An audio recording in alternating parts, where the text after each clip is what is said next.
Good afternoon, everyone. Thank you for joining today's webinar. My name is Augustus Melu, manager here at UNICOM Seminars. We are pleased to be hosting a webinar this afternoon titled Joining Up Agile and ITIL for DevOps Success. The webinar is presented today by Matthew Skelton. Matthew Skelton has been building and deploying and operating commercial software systems since 1998. Co-founder and principal consultant at Skelton Thatcher Consulting Limited. He specializes in helping organizations to adopt and sustain good practices for building and operating software systems, continuous delivery, DevOps, aspects of ITIL, and software operability. Matthew founded and leads the 800-member London Continuous Delivery Meetup Group and instigated the first conference in Europe dedicated to continuous delivery pipeline conference. He also co-facilitates the popular Experience DevOps workshop series. Matthew is also a regular speaker and chairperson at the DevOps Summit organized by UNICOM Seminars.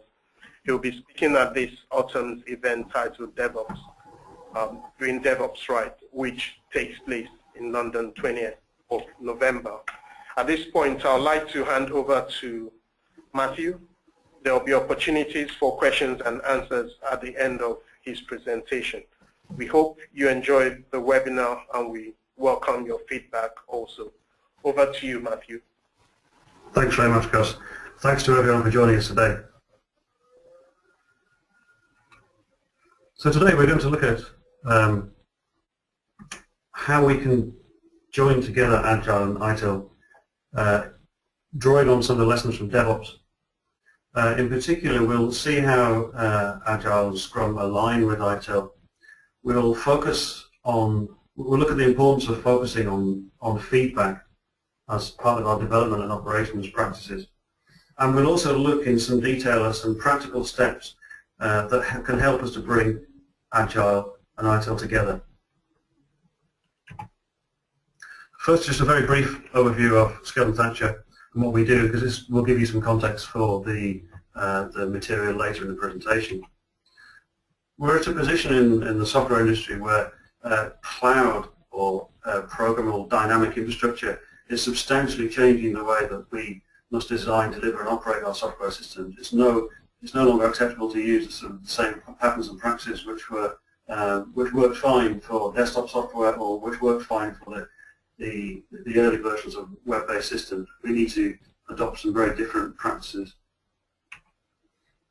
And the kind of changes that cloud really insists on are, instead of activities being isolated, we need to focus on delivery, joined up delivery. Rather than having teams in silos, we need the people in those teams to collaborate very closely. And rather than monolithic designs of the past, we need to be using lightweight components. So today, in particular, we'll have a look at the top two of these things: an increased focus on delivery and an increased focus on collaboration between teams. So first off, then, we'll look at Agile and ITIL and DevOps and try and come up with some terminology which makes sense. So first off, Agile. I'm not going to go into a massive amount of detail here. There's plenty of material freely available on the web and so on. But the crucial point that we should draw out of an Agile approach to software development is that it's iterative and it has a focus on early delivery. There's the importance of collaborating with stakeholders rather than using contracts to define what to build is core to Agile. Agile expects to have to respond to changes during the development of the software, rather than assuming that we can somehow plan and specify everything up front. Agile enables the teams to respond to changes that naturally happen during the course of the project, and there's a strong focus on working software. So here's the difference between here's an example of what iteration really is by contrasting it with incremental. So this is a very, I think, quite well-known example done by Jeff Patton several years ago, where he tries to show the difference between incremental and iterative. So incremental here, if we were painting the Mona Lisa, we'd have the concept of exactly the finished product at the beginning, and we'd paint it, in effect, section by section. Now contrast that with iterative, where we have a vague idea of what we want to build. In this case, it's a woman in a pastoral setting, and we sketch it out first, and then we fill in some of the colour, and finally we have the final product, if you like, emerges. So that's the difference between incremental and iterative. So the final design and product emerges as we go along. Let's have a little look at some features of ITIL then. ITIL, of course, is a registered trademark of Axelos. It's a library of good practices for IT service management. It's not a prescriptive framework. Now this might be surprising to some people because the way in which it has been implemented in many organizations is very prescriptive. But it really isn't. It's a collection of practices. It has a strong focus on continual improvement. And crucially, it focuses on long-lived services, ongoing services, rather than sort of a finished software product, if you like. It has very much the concept that these software services need to be improved continually over time. Let's have a look at some properties of DevOps then. DevOps is really a set of practices and approaches aimed at making the development and operation of web-scale software highly effective. One of the core themes in DevOps is to avoid handover between development and operations. It's worth mentioning some things that I think DevOps is not, and a lot of people get quite confused about the meaning behind DevOps. In particular, I don't think it's only automation. I do not think it's only build and release or build and deployment. I think that it's far more than infrastructure development. It's far more than Cognizant and Chef and Ansible and Salt and these things. And it's certainly far more than system administration. It might be a combination of all these things and more, but it's certainly not just any one of these by itself. Now, based on the work that Skelton Thatcher has been doing with his clients recently, we've come up with a working definition of DevOps. This is not meant to be hard and fast, but it has been very useful for our clients to use this working definition to explain to other people in their organizations what we mean by DevOps, why we're going down this path. And the definition that we've come up with is this: highly effective daily collaboration between software developers and IT operations people to produce relevant working systems. Now, we don't just mean development and operations here, we of course mean everyone else involved in building and specifying and operating these systems, like QA people, IT service desk people, program management, commercial marketing, and so on. But if we get the interaction between development and operations right, then we've gone a long way to the goal, if you like.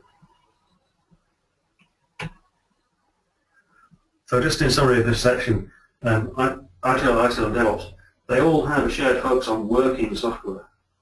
They all recommend iterative improvement of that software and have a strong focus on collaboration. So there are some common themes between all three approaches. Next, we'll just have a little look at how Agile and ITIL align. So here is a diagram created by Jeffrey Heller a few years ago, which sort of characterizes the sort of typical activities as part of a Scrum team. So we have a product backlog on the left, which is prioritized, and we take off, we take the top features and stories to implement during the sprint. And during the sprint, we have daily iterations. There's feedback every day on what we're doing, and there's feedback during the sprint as well. And finally, we decide that we've finished with those features. So if the sprint is 2 weeks long, then we've got, and let's say there's 10 working days in the sprint. And obviously, there's 10 very short feedback loops, one per day. And then there's the feedback loop of the sprint itself, which would be those 2 weeks. So let's have a little look at how feedback works in ITIL. So the ITIL service management process has got sort of four broad stages: service strategy, service design, service transition, and service operation. And the feedback in ITIL occurs from operation back to the other three stages. And that feedback in ITIL terminology is the continual service improvement. If we place Scrum next to the ITIL phases, then it might look something like this.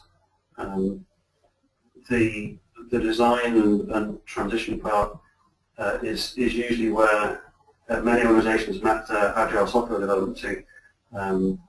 Although it would be better if the definition of done for development teams would be the product is or software is working in production.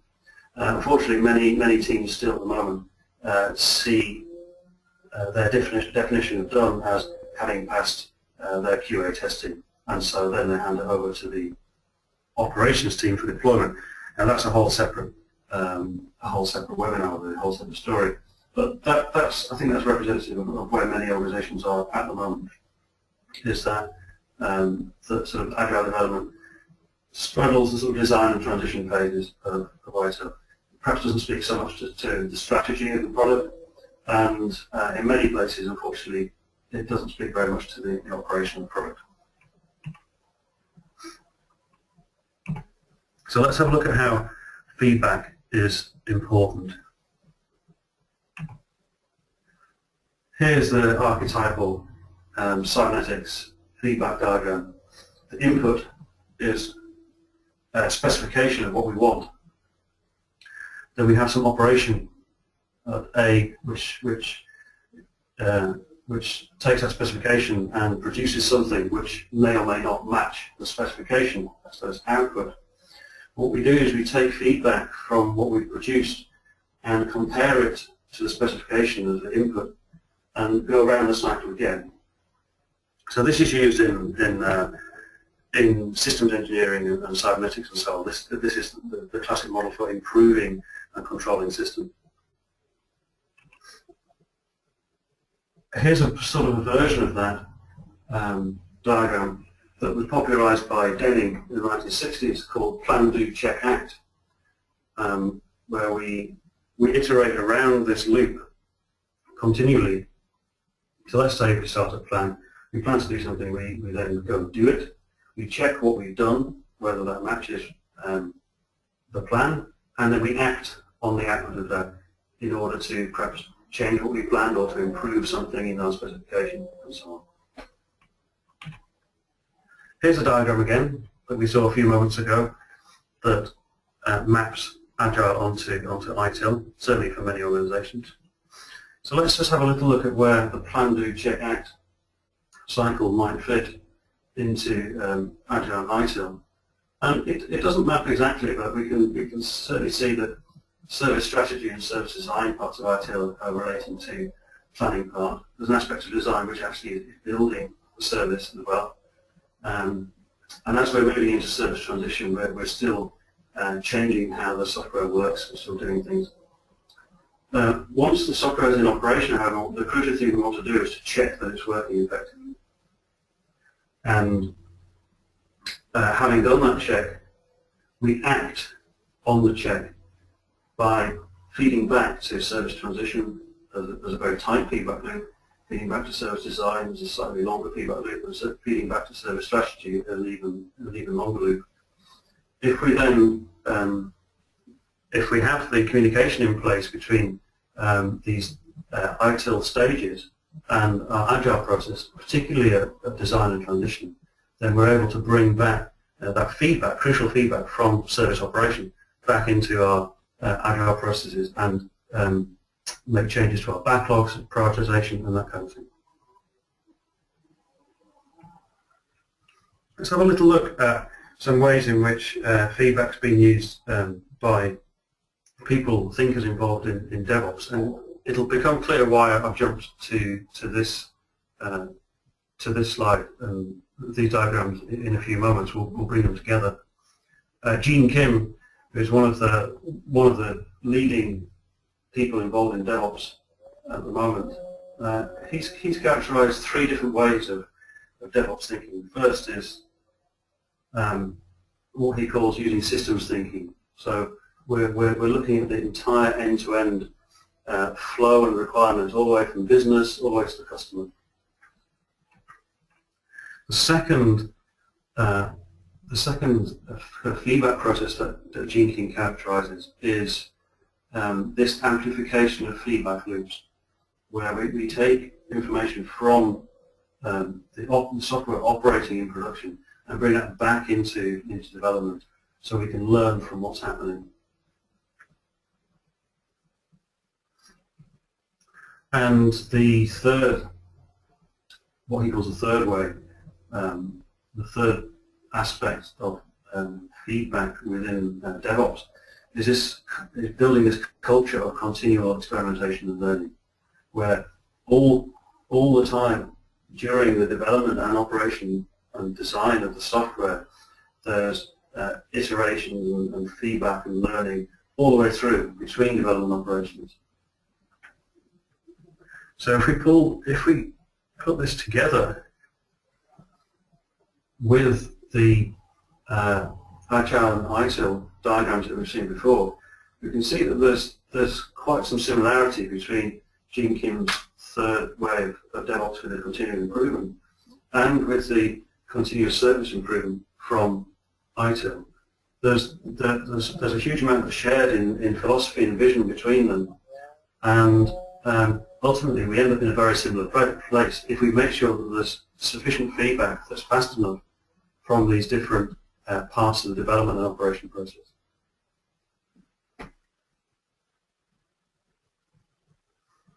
So just to summarize this section now, feedback is absolutely essential for building effective software systems.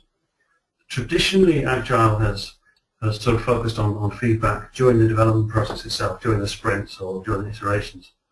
Traditionally, ITIL has sort of focused more on feedback coming from the software in operation.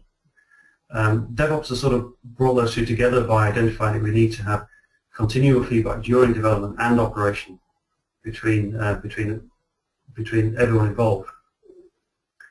So by kind of combining Agile and ITIL like this, using some of the patterns from DevOps, we're able to build and operate more effective software.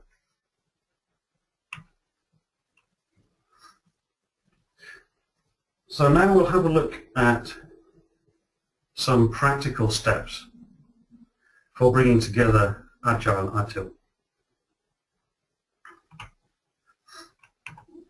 And we've got several things that we'll look at here, and we'll go through them in order. So the first thing we'll look at is runbook collaboration. A runbook or operations manual is a detailed description of how a system operates. If anyone has done any kind of vehicle maintenance, like maintenance on a car or a motorbike, you might have an operations manual for that vehicle, which gives, there's an example on the slide here, which is for a motorbike that I own, and it gives details of how the engine works and how to disassemble the crankshaft and replace the oil and all that kind of thing. And it's something similar or equivalent, analogous for software systems. A runbook will detail exactly how the software system needs to work in a production environment, how to do maintenance, how to repair, how to recover from errors, all these kind of things. Ultimately, it's the record of how to make that software system actually work and deliver value for its customers. It turns out that certainly when we're thinking about web-based software systems, that a lot of the ways in which we need to make these software systems work in production are quite similar between different systems. In effect, we can come up with a template that will list the kind of criteria, the operational criteria, that are needed to be considered for any system that we build. So that might include things like specifying or thinking about the resilience of the system, the fault tolerance, how it responds to faults, or perhaps the expected traffic and load on the system.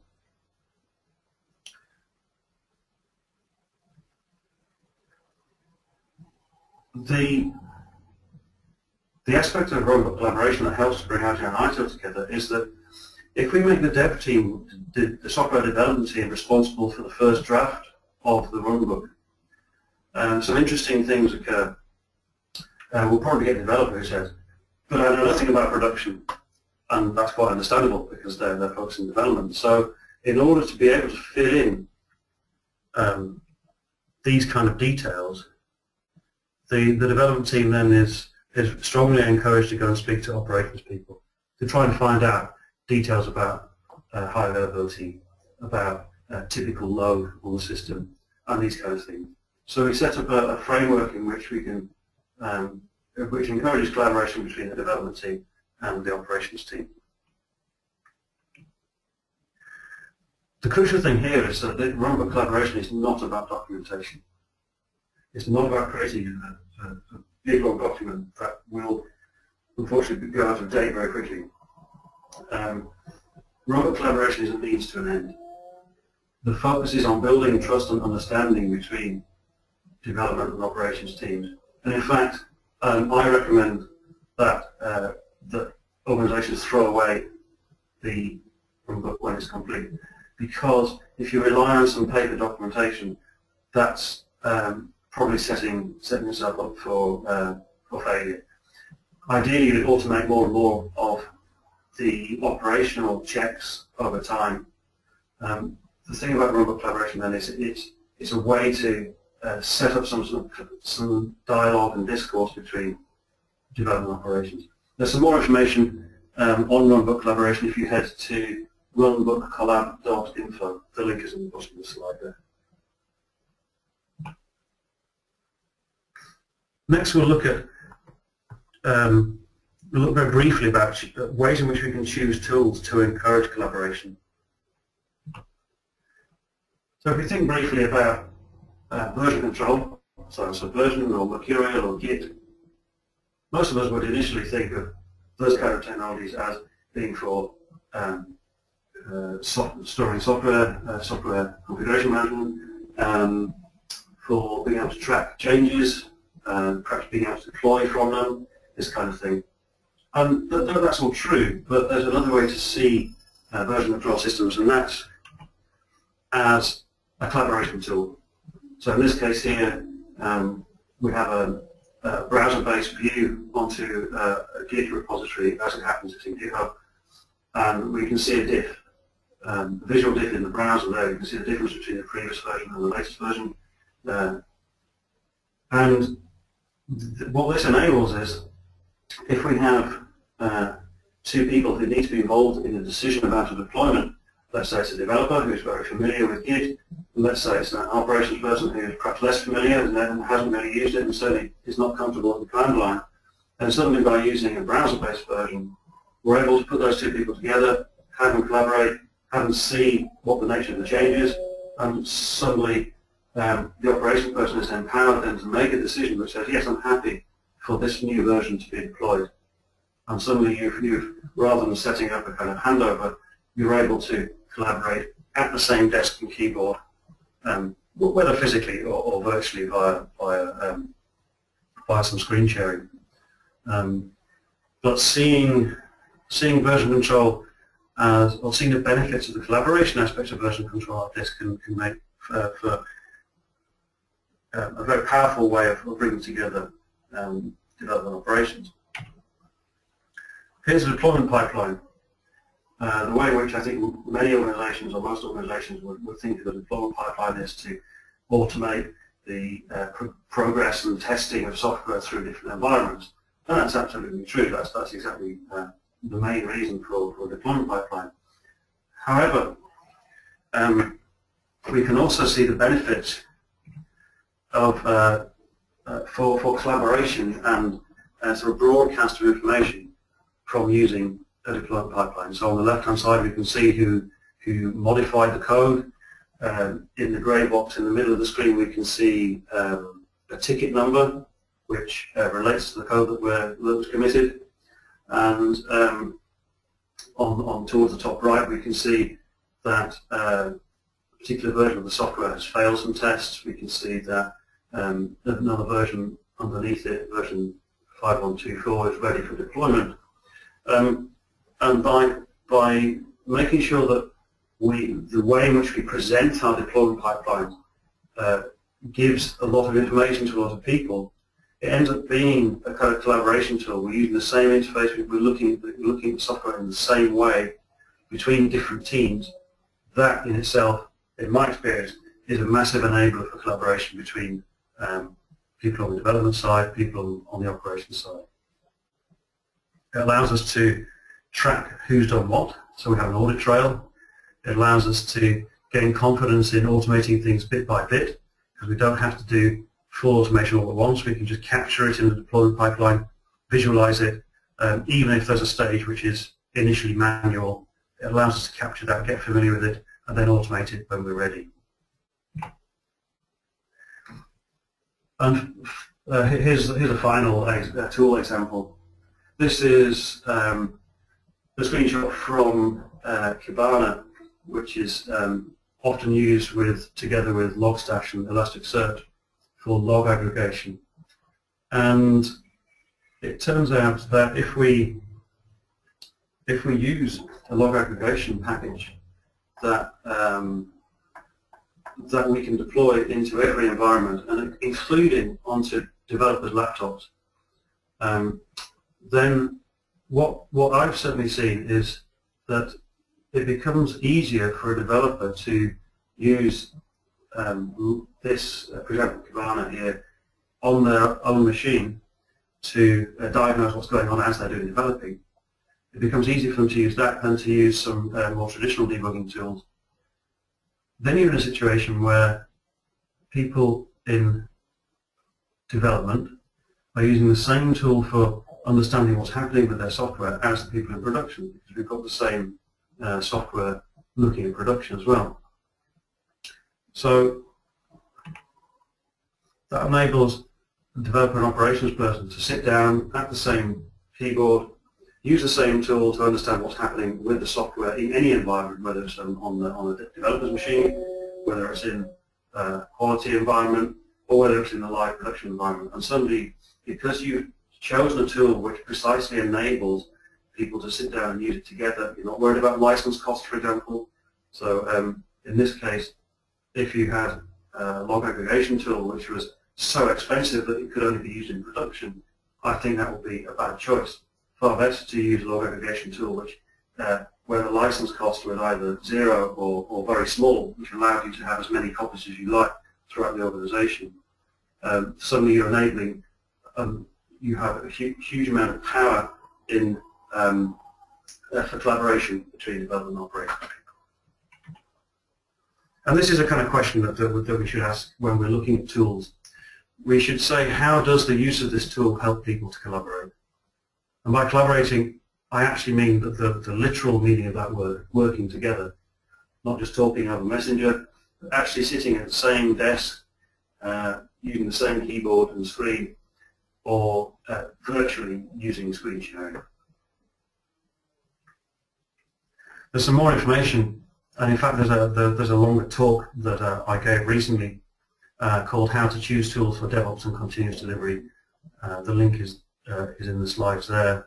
And we also contributed recently to a guide published by DZone called the 2014 Guide to Continuous Delivery, which has some more information about choosing tools and the way in which you should go about doing it. And again, the link is in the slides.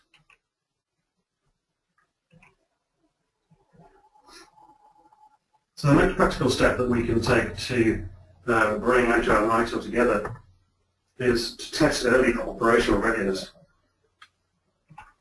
What do I mean by operational readiness? Well, all sorts of things, but it includes network testing, security testing, performance testing. We also need to test our auxiliary infrastructure like our monitoring and log aggregation. We need to actually test that that works with our software. not just that the software itself does what it's supposed to in terms of visible functionality.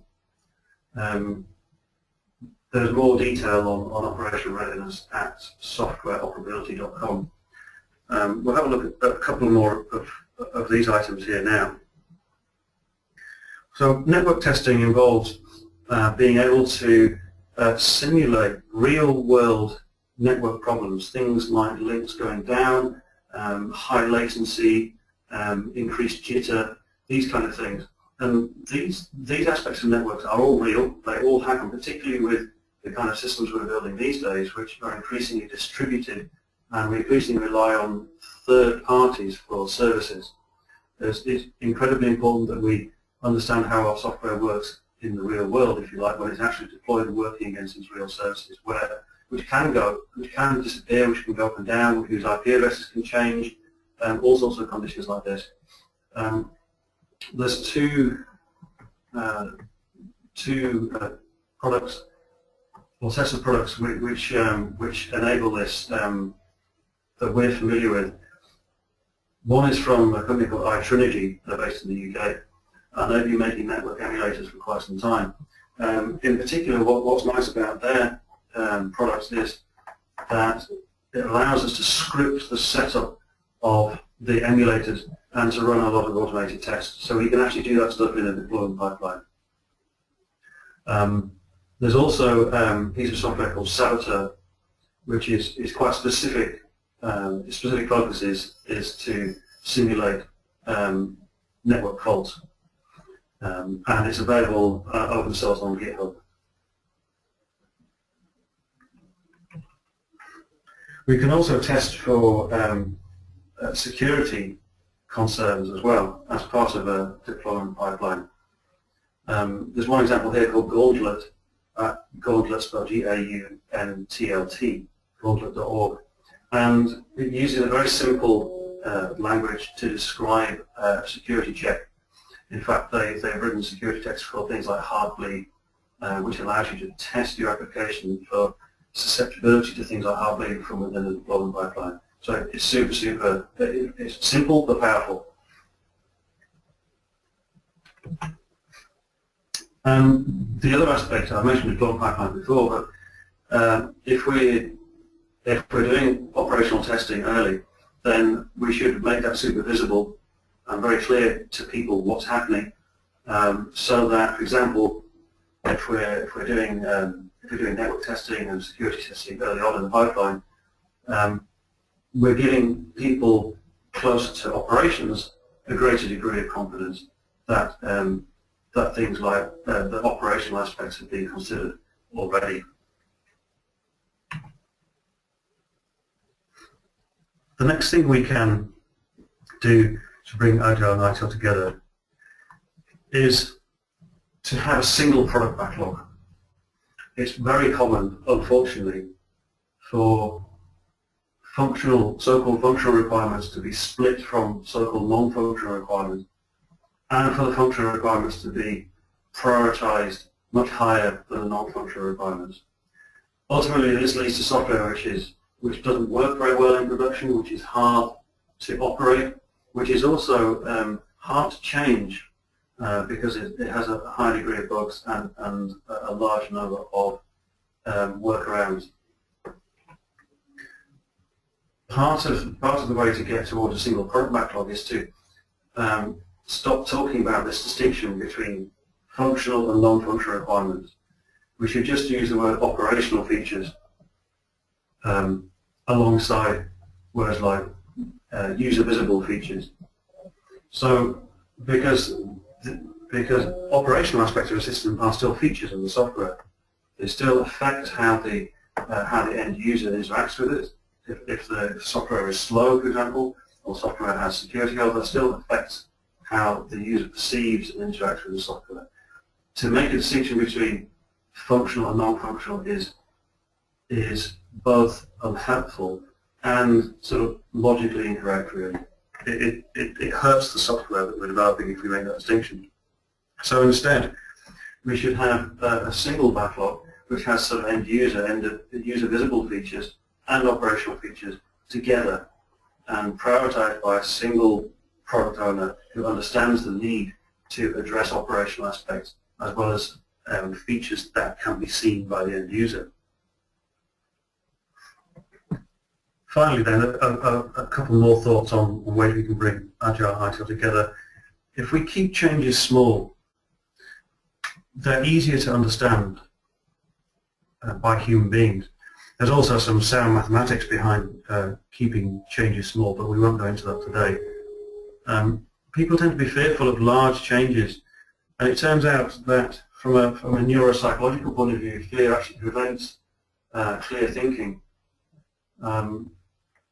leading to mistakes and leading to certain patterns of behavior which work against more rapid, more effective delivery of software. Also, small changes allow us to monitor things more easily because it ends up being much clearer what has changed and allows us then to back out that change or to roll forward with greater confidence. So we should actually think about making our changes monitorable themselves, think about ways in which we can expose monitoring data to our monitoring metrics tooling. And finally then, it's good to rotate people through different teams. So let's get developers sitting with ops people sitting with developers, working on features, working on operational aspects, ideally sharing on-call duties as well, either on a permanent basis or on an introductory basis, so that developers get to understand the sorts of problems that actually happen in production, particularly if operational features are not sufficiently highly prioritized. We can learn then together about things like version control, if that's unfamiliar to typically an ops person, or learn in more detail about logging and ways in which to format log messages. Many developers are not so familiar with the effect of badly formatted log messages, where many operational people would be, for example. So rotating people through teams is a very effective way of bringing people together. So just to recap on this section then, some practical steps for bringing Agile and ITIL together. We can collaborate on draft runbooks. We should favour tools that enable real collaboration. We should test for operability early using a deployment pipeline. We should prioritise user visible and operational features together in the same backlog. And we should use monitoring tools to enable frequent small changes, and we'll rotate people through dev and ops teams. So let's just recapitulate then what we've seen so far. Agile, ITIL, and DevOps are complementary. They do not need to conflict. Now, the way in which a particular organization chooses to implement ITIL, Agile, or DevOps may mean that they end up conflicting, but there's nothing in these practices fundamentally which means that they need to conflict. All use iterative improvement as a core part of their practice, and all have as an aim software working in production. We can focus on feedback loops, make sure those feedback loops are as tight and short as possible, which helps with the improvement process, which incidentally helps with collaboration as well. And we can look at ways in which we can encourage collaboration between teams. There are some specific practices that we've just had a look at: runbook collaboration, the way in which we choose tools, testing for operability, using a single backlog for all features, whether they're operational or user visible, and sharing on-call responsibilities. So, to summarize then, how can we join up Agile and ITIL for DevOps success? We should see Agile and ITIL as complementary. We should test early for operability, collaborate on operational features, shorten the feedback cycles, and use monitoring to increase our confidence that we can deploy things that are smaller but deploy them more frequently. Some further reading here might be interesting for people who want to read a bit more. There's a useful short ebook published by BCS called Agile and ITIL and how they integrate. There's also a book from the owners of ITIL Axilos called Best Practice in the Cloud, which talks about how to use ITIL in a more modern setting.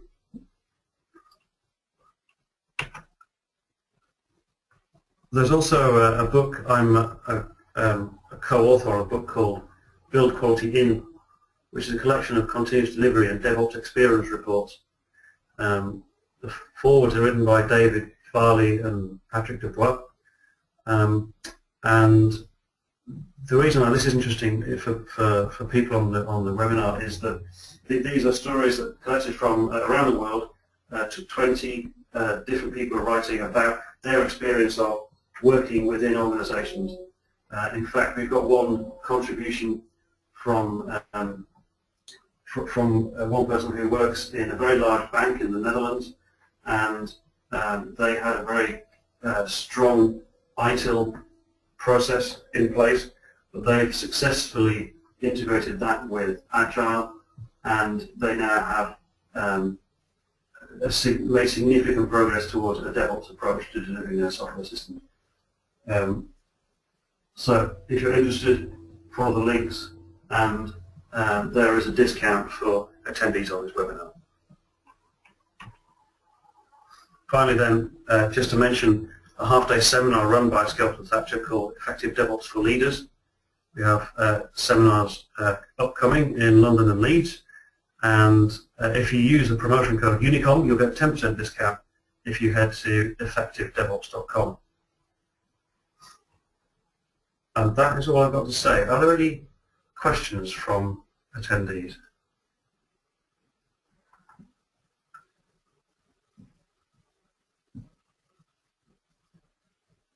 There's a question coming here. Let me just have a little look.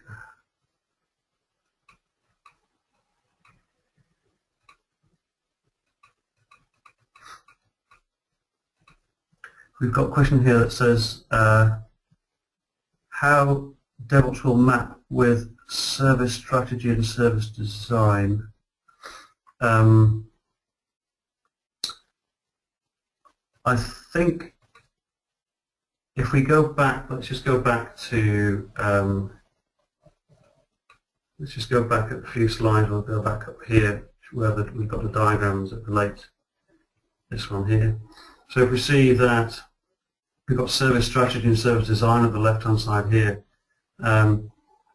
because DevOps has this sense of needing a full feedback loop all the way from operations. In effect, this full feedback loop at the bottom here is the feedback loop coming back from operations all the way back to service strategy. So that's how I would see the alignment between DevOps and ITIL in terms of the feedback from operations. So I think they map very, very well. There's another question here. What's the most popular tool for collaboration? It very much depends on what kind of collaboration you're looking for. I think for me, I would not look for a tool which claims to be a collaboration tool. I think that's sort of missing the point. We've got to use tools which are perhaps primarily aimed at something else, but look for ways in which we can use those for collaboration as well.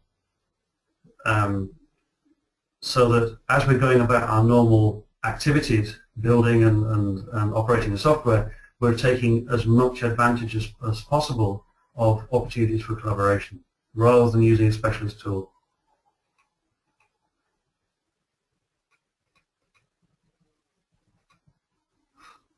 And we have another question. In the Deming diagram, where does continuous improvement fit? So I think we've possibly covered that one already slightly. I think the continuous improvement part of this plan, do, check, act diagram is this check and act part, which is this part here coming back from where we're checking the software in operation, bringing back some feedback into these other stages of ITIL and making improvements. Got another question.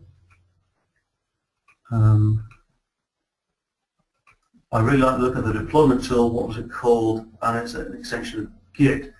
So the deployment tool, I think the question is probably referring to would be down here, this one I would imagine. This is actually ThoughtWorks Go. It's freely available, there's no license fee for it. It's not an extension of Git, but it does integrate with Git and allow you to trigger a new pipeline run with a fresh commit to a Git repository. I think it looks like that's. Looks like those are all the questions. Oh no, there's another question coming in now. Here we go. Do you have any recommendations, processes and tools for collaborative requirements definition? That's a very interesting question. I know that's a very good point. I know that there are people working on exactly that. There's a company called Hindsight Software, and they're based in the UK, and they have a Jira plugin that is very focused on collaboration by specification. So it's using BDD as a way to kind of specify requirements, but they collaborate on them within Jira tickets. There's not many people doing that kind of thing. So I'm going to have a check out Hindsight Software, and you'll get some ideas of the kind of things that are possible using BDD languages like Cucumber and integrating with Jira. There's one more question here. What's this one? I think that, oh no, that's it. We've covered all the questions so far. Any more questions from any attendees?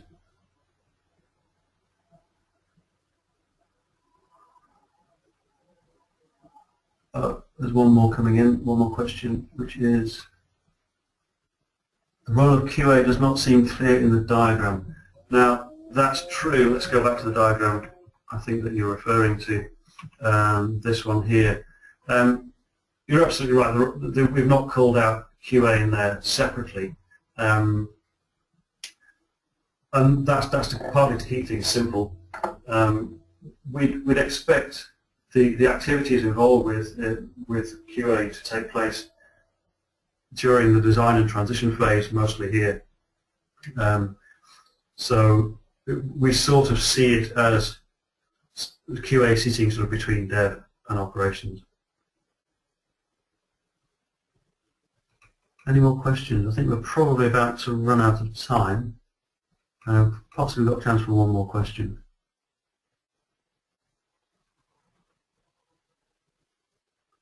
But if not, then I'll say thank you very much to all the attendees, and hand back to Gus. That concludes the question and answer session. We would like to thank Matthew for that insightful presentation. I certainly enjoyed that. Matthew will be chairing the DevOps Summit taking place 20th of November in London, as well as the pre-summit workshop Experience DevOps 19th of November. If you like further details, please see our website www.unicom.co.uk. Thank you everyone for joining today's webinar. We look forward to having you at a future DevOps and related webinar. We'll also be making the recording available to all participants. Thank you.